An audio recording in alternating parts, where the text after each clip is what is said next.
Are Locked On Spartans, your daily podcast on the Michigan State Spartans, part of the Locked On Podcast Network, your team every day.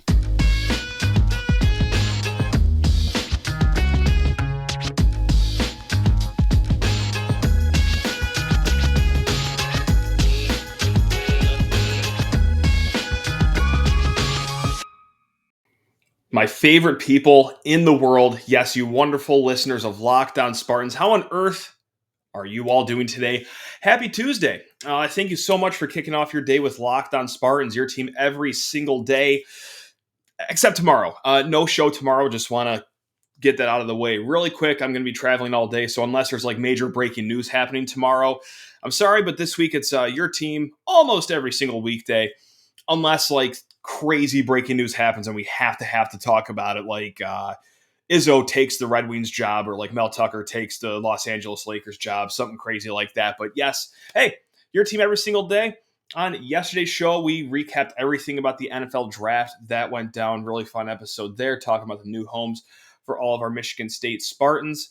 Also, on today's show, we're going to talk about the 2023 NFL draft, players that have an outlook for that one, because what better time to look at 2023 mocks than right now? Yeah, 'tis the season. Come on.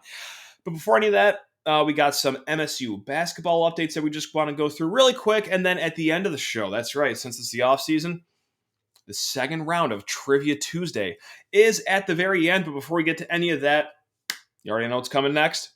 Please rate, review, and subscribe to this podcast or this YouTube channel. If you are watching this on YouTube, hey, thanks for giving this a shot. Really do appreciate it. And if you've given this show a few shots here, thanks for making us part of your routine. Really do appreciate that. And number two, any emails, hey, reach out. LockedOnSpartans@gmail.com is the place to hit us up. So, hey, without further ado, let's talk about the MSU basketball updates. Nothing really groundbreaking, nothing really big, but definitely something to talk about. Julius Marble does have a new home. He's heading down to Texas A&M. So staying with the Power 5 team, no surprise there, but definitely closer to home. Of course, his father passed away a little under 2 years ago at this point. So it was widely speculated, and fair or unfair to do that maybe he just wanted to be back home closer to his family. And now he's moving to a place that's 2.5, 3 hours away from his home in Texas A&M. So really good landing spot for him there. And yeah, minutes are to be had in Aggie land. So good pairing there. Buzz Williams, good coach. They should have been in the NCAA tournament this year. Well, you could have that debate, but this isn't Locked On Aggies. This is Locked On Spartans. So really quick, just want to talk about the former Spartan now that has found his new home. There were some whispers that maybe that they were going to try to have him stay. But yeah, obviously we're talking about him going to Texas A&M, so it's pretty clear that did not happen. However, number two, Davis Smith has taken his name out of the transfer portal. That's right. It's starting to look like that if MSU doesn't land a center here, it's just going to be Davis Smith on Steven Izzo's shoulders, wearing a really tall trench coat, playing the center this year. So, but no, on a more real note, kid staying home. Sorry, like nothing really too much other to add. Then I hope he's happy. Good for him. I'm sure he is. I mean, East Lansing's a fine time of year. And yeah, so Davis Smith, that was a quick swim in the transfer portal. But as it happens time and time again, happens in football, happens in basketball, came back to Michigan State. And last but not least, the latest in Max Christie news, which isn't much. But however, that this May 1st deadline passed in order to be a transfer and score yourself immediate eligibility next season.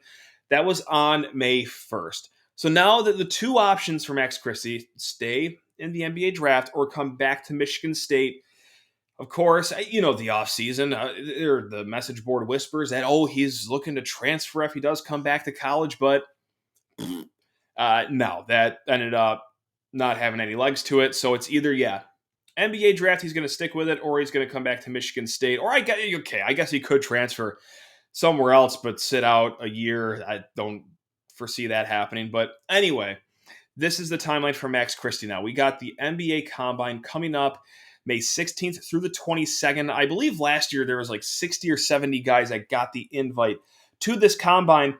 And right now, Max Christie is probably squarely in the top 50 of any mock or big board that you do look at. Now, is that the end-all be-all? No. The NBA GMs, they vote on who gets NBA Combine invites, and if you're in that top 65 or 70, they have some leeway ever so often, but you get the invite to the NBA Combine. So that's just a long way of saying that we will not know what Max Christie does until perhaps after the Combine wraps up, and that is from May 16th to the 22nd.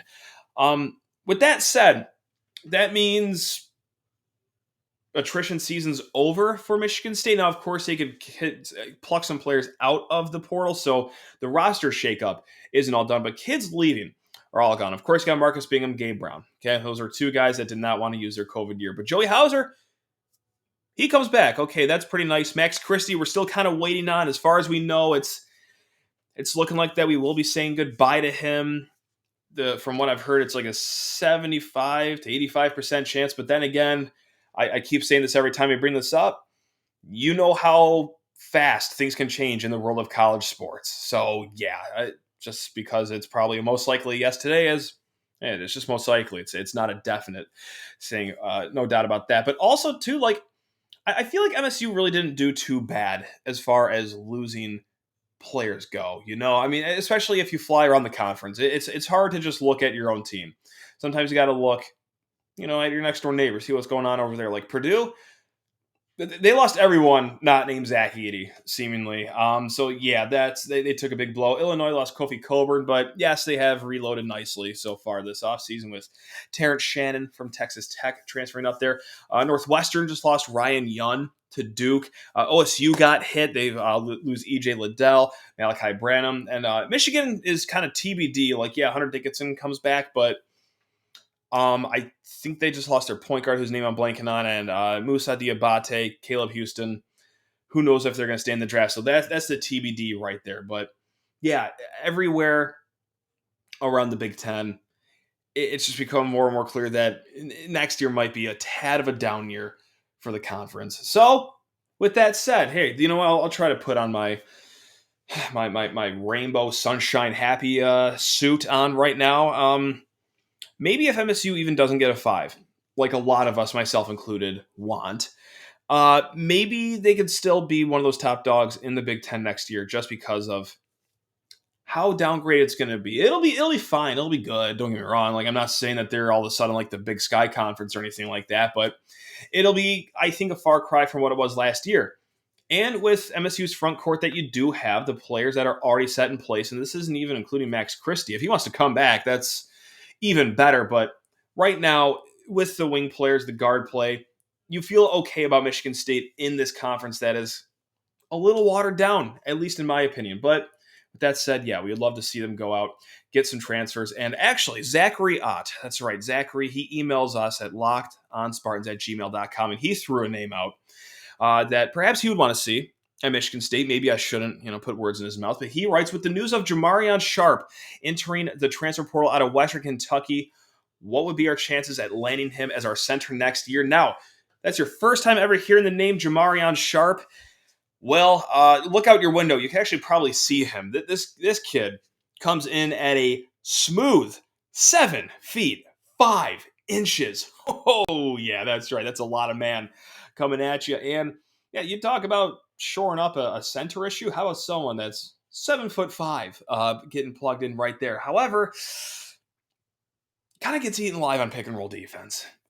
And I don't know if MSU and Tom Izzo is going to be necessarily too thrilled about adding that.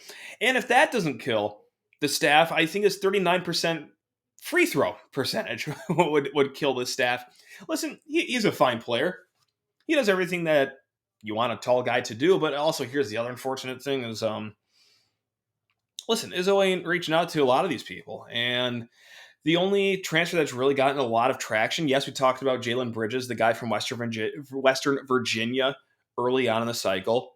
He committed to Baylor before he even took his visit that he planned to Michigan State. So, okay, that was a dud. But you have Micah Parrish from Oakland, okay? All-horizon defensive player, defensive wing, solid shooter would be a good sixth man off the bench. He visited campus last weekend and also brought some, I think, a good amount of family members too. So they rolled out the green carpet for him, and they're still hot on the tracks right there. Now, of course, Micah Parrish, like Michigan State isn't the only school he's looking at. He's going to be visiting San Diego State here pretty soon. He's already visited West Virginia, so this isn't shooting fish in a barrel for Michigan State just because Michigan State is hot on the tracks for one kid. That doesn't necessarily mean that that's kind of brought back to them through the kid. But listen, local kid, he's from Detroit.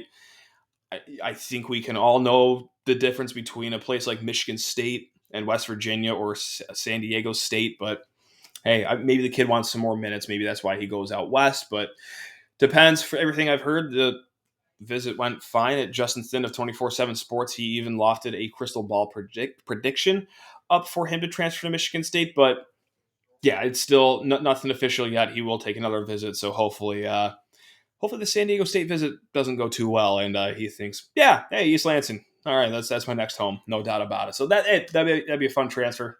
Just had to talk about all those updates here really quick because this is season. It's the off season. And if your phone rings and Izzo's on the other line, it might be him trying to contact you for that assistant coaching position that they haven't shored up yet. But hopefully they're getting a little close. So stay tuned to that. We're going to mix it up here in a hot second. We're going to talk about what's going on next year, the 2023 NFL Draft. But first, just have to thank you, fine folks, for making Locked On Spartans your first listen every single day here on the Locked On Podcast Network. Let's talk about the 2023 NFL Draft.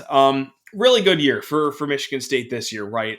This is a team that was at the tail end of the Mark D'Antonio classes that, listen, had some solid players, but also that NFL draft streak where a player gets selected in every draft, it did get snapped last year. And now we're starting to rebuild to that. Easy does it, having 4 kids picked in last year's draft. One being a transfer, one being a transfer. Yeah, because Hayward, I guess we could call him a half transfer because he was in the transfer portal for about 2 seconds. So 1.5 transfers and then 1.5 players that have been here the whole time. Regardless, good setup. I think next year could really be a good year for Michigan State, though. Let's just go through some names that could be drafted. Now, I want to make it clear that these guys are not guaranteed to be drafted, but like off the top of my head on offense, like Peyton Thorne, he can make himself a really good candidate. And before going any further, what a crazy year for quarterback it could be next year. Now, I will say that we thought that there were some quarterbacks that were going to be taken high on the boards before last college season started. Hey, remember when Sam Howell was talked about the number 1 overall guy? Or, this kid named Spencer Rattler was supposed to be a first-round pick, surefire selection. Didn't necessarily happen to either of those guys, and one of them still in college and not even at the place that he was last year, and Spencer Rattler about to play with the Gamecocks this year. So, quarterback evaluations, draft evaluations as a whole year out are kind of silly, but hey, I like myself a silly time, so that's where we're going to keep rocking and rolling into this. Peyton Thorne, look, it's going to be a competitive quarterback class next year. SB Nation has 7 first-round quarterback selections next year. Oh boy, but again, we can shake, rattle, and roll, baby. And also, after a full year of throwing your boy Jaden Reed, that can get you higher up the draft boards as well. So that's another good place to start too. Jaden Reed, that's another name that you could see in the draft next season. Jarek Broussard, a transfer just like Kenneth Walker III. Could he be the transfer to Michigan State that sees himself getting picked in the draft? I don't think it'd be crazy to see him as a day 2 or early day 3 selection. Also, Daniel Barker, the tight end transfer from Illinois, another great candidate. If he could have put his name in the NFL draft this year, and it would have been close. He would have been in day 3. That's where he was mocked at, either rounds 5, 6, 7. And we all know that if you're a day 3 slot, hey, that's awesome. Good for you. That's great to even be mocked there. But also, it can get a little slippery, and you can fall out of that and become an undrafted free agent. So he came to greener pastures here in East Lansing and hopefully making himself that day 2 prospect, if not front of the line in day 3. So and no shortage of opportunity to do so, right? The total package at tight end that Michigan State really hasn't had for quite some time. So, yeah, film will be had. He will be surrounded with better talent than what he had at Illinois. And I don't mean to be disrespectful when I say that, but yeah, that's pretty disrespectful. But hey, it's also just honest. So hopefully that'll help him as well. And also the offensive line has some guys too that have fascinating prospects in front of them, like Jarrett Horst. Obviously, he could have a big year, make himself a draftable guy. Again, maybe like a day 3 guy. Same with Nick Samac, JD Duplain, any of those guys. Like I don't think that they would be mocked right now, but with the big season coming up, yeah, of course. Who's to say they can? We just saw AJ Arcuri do it. So what?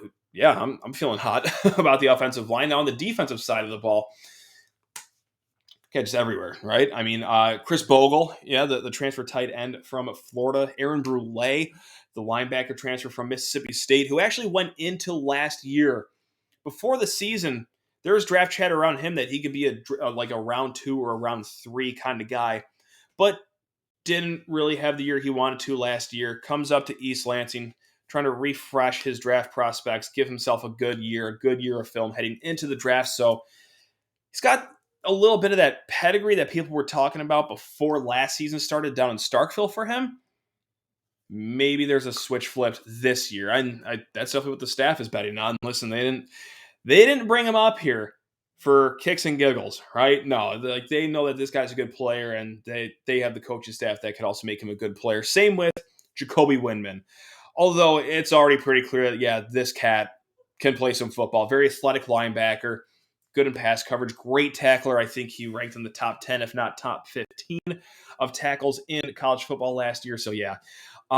Darius Snow, sure, got to throw his name in there. He's also a pretty versatile guy, and we'll get into the categories right now because I had 2 categories. It's like what guy can move into the first round of this group, but who can also be a dark horse? Who is like the darkest of the horses here? Who are we calling our shot on? I guess last year going into the season, we didn't really think Connor Hayward, at least I didn't think Connor Hayward was going to be a draft guy, but here he is now. Round 6, he's playing with the Steelers next to his brother Cam Hayward, so this happens time to time. Who's going to be the dark horse for Michigan State this year? And I have 2 guys written down. It's Amir Speed and Ronald Williams. And boy, howdy, did I not think that I'd be saying a cornerback or cornerbacks, plural, when I came up with the category and thought, well, okay, who could fly under the radar into the draft? And I think it's also just because the way these guys are built. Listen, I know the experience isn't necessarily all there. They're still a little raw. Amir Speed played a lot of special teams down in Georgia. He did get some defensive back experience before he got hurt last year. And also the other guy, Ronald Williams, he was coming along last year as well, but he also gets hurt. But cornerback was still a new position to him as well. He played a little bit at Alabama, then broke his arm there. And then next year, the building blocks were there. They're coming along, but both these guys too are built long. They are tall. They are big. So just on measurables alone, you get some good film out there. Like that can very well make you an NFL draft pick. Now, amongst all those guys that I just named, and also I'm very sorry if I've missed anyone obvious. I tried to double check my notes, double check my own brain, which you know how scattered that can be sometimes. But of all the names that I mentioned, who can go in the first round? I think it'd be Chris Bogle. I think it could be Chris Bogle, and I'm not sure if anyone is a close second there, just because I love the pedigree that Chris Bogle has, right? Listen, if you've listened to this podcast, you've heard me talk about it no less than 65 times probably, but yeah, this kid was a top 70 recruit coming out of high school. And from those that have been at practice at Michigan State, whether it be media or the fine folks on the inside, like they think that he's a real deal. Like, oh yeah, this guy's got a fast twitch. He's just big. Like that's kind of also why he was a top 70 recruit. He's athletic. He came in with a great frame.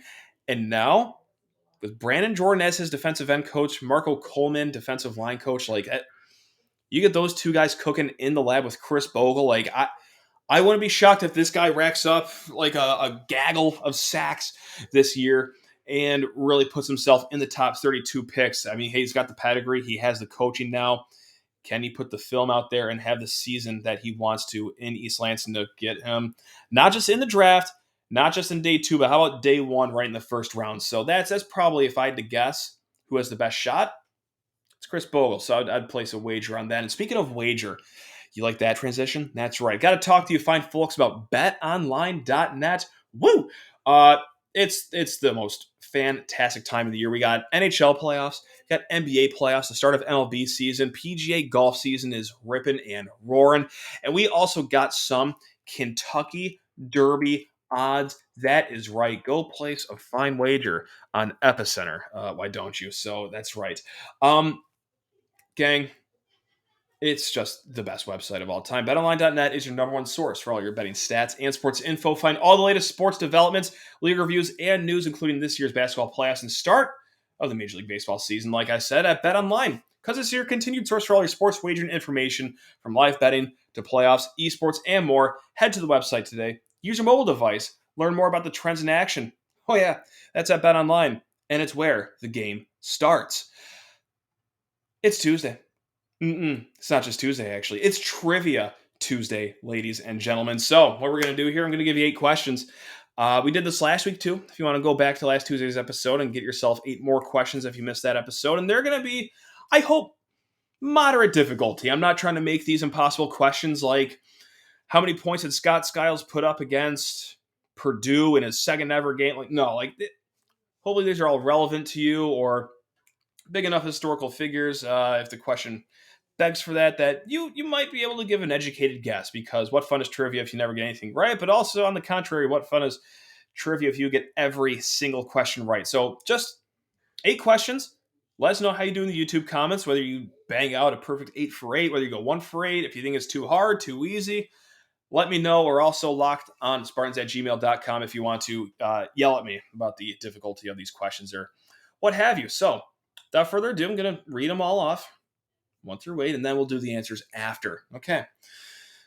Bum, bum, bum. That's my dramatic, royalty-free music right there. Okay. Question number 1. Draymond Green is the only player in NCAA tournament history to have 2 triple-doubles. His first was against UCLA.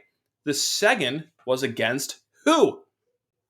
That's right, Draymond Green, the only NCAA tournament player in history to have 2 triple-doubles in the tournament. The first was against UCLA, and the second was against who? Question number 2. Behind Michigan, what team is MSU's second most played in-state opponent in football? So as far as football matchups, okay, obviously they've played Michigan the most in this state. Which school in this state is second place for most times playing the Spartans? Question number 3. Yeah, multiple choice for you right here. That's right. Multiple choice. Question number 3. Saginaw Naval Brigade, Michigan School of the Deaf. Michigan School of the Deaf, Detroit Athletic Club, or Upper Peninsula Republicans Club. Which of these has MSU football never played? Saginaw Naval Brigade, Michigan School of the Deaf, Detroit Athletic Club, or Upper Peninsula Republicans Club. Which of these has MSU football never played? Number 4. Going a perfect 7 of 7 from the field, Julius Marble scored his career-high 18 points against which team last season? That's right, topical for this episode. Going a perfect 7 for 7 from the field, Julius Marble scored his career-high 18 points against which team last season? Question number 5. As a head coach, who was Tom Izzo's first commit that was a Michigan Mr. Basketball winner? As a head coach, who was Tom Izzo's first commit that was a Michigan Mr. Basketball winner? Question number 6. 3 players are tied for most blocks in a single game with 8. Of course, that's Jaren Jackson Jr., Ken Johnson, and who else? Who else had 8 blocks in a single game? Question number 7. It's a this or that question. Zeke the Wonder Dog halftime show or Melting Moments ice cream sandwiches? Which has been around longer? That's right. Question number 7. Zeke the Wonder Dog halftime show or Melting Moments ice cream sandwiches? Which has been around longer? And question 8. How many games did Connor Cook throw multiple interceptions in? Yeah, they're in. Question number 8. Let me read that one more time. How many games did Connor Cook throw multiple interceptions in? Okay, so that's questions 1 through 8. Hope you guys did well. We're going to find out how well you did actually right here. Question number 1. Draymond Green is the only player in NCAA tournament history to have 2 triple-doubles. The first was against UCLA. The second was against who? That would be LIU Brooklyn. That's right, LIU Brooklyn in 2012, 1 year after his triple-double against UCLA. Question number 2. Behind Michigan, what team is MSU's second most played in-state opponent in football? You might have to dip down a few divisions right now because I don't think they're slinging around D1 ball over at Alma right now. That's right, Alma. Our Michigan State Spartans have taken on Alma 31 times. Yes, they've faced Michigan more than 100 times at this point, but second place for in-state opponents, it ain't Eastern, it's not Western, it's not Central, it's Alma. It's been a hot second before they've faced each other. I think the last game was in like 1912 or something like that, but yeah, Alma, let's go. Question number 3. Saginaw Naval Brigade, Michigan School of the Deaf, Detroit Athletic Club, or the Upper Peninsula Republicans Club. Which of these has MSU football never played? That would be the Upper Peninsula Republicans Club. Yes, they have played Saginaw Naval Brigade, which is awesome, Michigan School of the Deaf, and Detroit Athletic Club, but never, well, that last group that I've made up. I don't think there is a Upper Peninsula Republicans Club, and if there is one, well, they've never played the Michigan State football Spartans. Number 4, going to perfect 7 for 7 from the field, Julius Marble scored his career-high 18 points against which team last season? That would be Northwestern. That's right, that would be those Cats at Northwestern. Question number 5, as a head coach, who was Tom Izzo's first commit that was a Michigan Mr. Basketball winner? Got to slide the clock back to 1999 when Saginaw Arthur Hills' Jason Richardson committed to the Michigan State Basketball Spartans. So yes, that was Tom Izzo's first Michigan Mr. Basketball winner. He added on to his team. Question 6. 3 players are tied with most blocks in a single game with 8. Jaren Jackson Jr., Ken Johnson, and who else? And this surprised me too because I don't really remember this, to be honest. I'm ashamed of myself, but it is Kenny Goins. Kenny Goins in one game had 8 blocks. That's right, against Indiana. Suck it, Hoosiers. Hoosier daddy. That'd be Kenny Goins. Let's go. Had to throw that one in there. Question number 7. Zeke the Wonder Dog halftime show or Melting Moments ice cream sandwiches, which has been around longer? That would be Zeke the Wonder Dog, who has done his halftime show. Well, okay, since the mid-'70s, and of course you could probably figure out from there. It's been different iterations of Zeke the Wonder Dog, but yes, Melting Moments, when I looked on the website, they started in 1985, so Zeke the Wonder Dog and his halftime show has been around East Lansing longer. Question number 8, how many games did Connor Cook throw multiple interceptions in? 2. He has as many Big Ten championships as games where he's thrown multiple interceptions in. He only did it twice. Not bad. One was against Alabama in, of course, that college football playoff, and the other one is, I meant to write this down, but I forgot to write it down. It was so forgettable that, well, I don't have the answer for you. So I'm very sorry. How about that for a trivia host, huh? Just leaving mystery out there to end that one. So thank you so much, guys, for giving Locked On Spartans a listen or a watch if you're tuning in on YouTube. And thank you so much for making us your first listen every single day here on the Locked On Podcast Network. Again, I'm sorry to say, but we will not be back tomorrow, but we will be back the next day. That's right, Thursday. We're going to be talking most likely with a friend of the program, Maddie May. We're going to do another Memory Lane series, but it's going to be about Connor Cook. We're just going to talk about Connor Cook for 30 minutes straight, unless there's like breaking news that we have to talk about, but we'll slide that episode around, yada, yada, yada. But at the end of the week as well, we have Sports Illustrated college football recruiting expert John Garcia Jr. Got him in the mix as well. And we're going to talk about more than just recruiting, also like the transfer portal, how Mel's done in comparison with everyone else in the college football landscape. So, yeah, 2 good shows to end the week there. And if you missed yesterday's show, it was fun. Recap the NFL draft and all that fun stuff. But, hey, before ending your day with Locked On and us here at the Locked On Podcast Network, go make your second listen Locked On Big Ten. That's right. It's with Nate Dickinson. I'm on the show once a week. If you ever want to tune in on a Friday, listen to me babble some more than I already do, go check it out. That's right. Nate Dickinson brings you up to speed on everything going on inside the conference, and it's free and available where you find folks. Get your podcast. Love every single one of you. Go Green.